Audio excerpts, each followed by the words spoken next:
Thanks for visiting Patient Weather. Today I'm meteorologist Al Peterlin. I'd like to talk about the weather health stresses for May 14th, 2026. We keep additional graphics at tpatw.com. We also maintain a patient weather storefront on Amazon.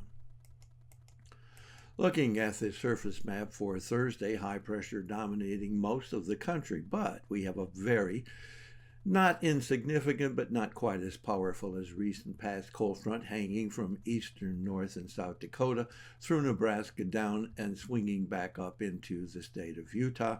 A little bit of unsettled weather still hanging about Minnesota down in through Missouri, across Kansas, and especially at the Oklahoma and Texas panhandle. Note we also have another bit of a bubble low up here in New England. The front itself will be hanging off the coast, swinging back in through northern Florida, keeping a little bit of unsettled weather in the southeast. Looking at our vitality index, the composite measure of where weather elements may combine or individually or together to trigger some kind of health impact.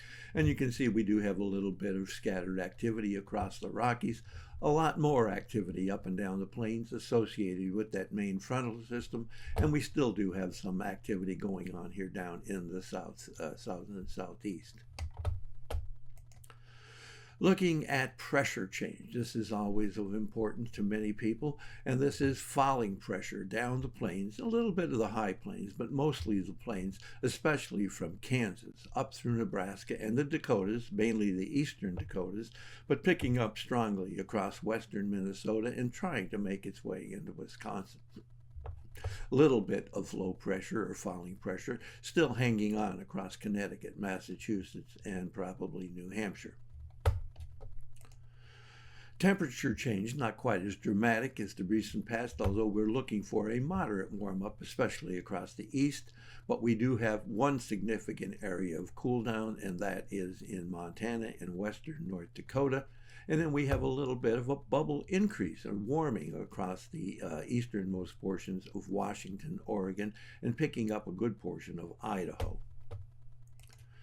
Looking at the change in dew point temperatures or vapor pressure, and that is again quite significant as we have falling dew points here across the Rockies, rising dew points right with that frontal system up and down the plains, and then finally falling dew point temperatures here in the southeast, or a drying out again after the frontal system. Looking at instability, and this has some impact, especially for migraine with lightning-induced or light-induced and storm-induced. We're talking about here Dallas up into Oklahoma City and covering a good portion of southern Oklahoma. Looking like getting ready again for another, shall we say it, summertime burst of activity.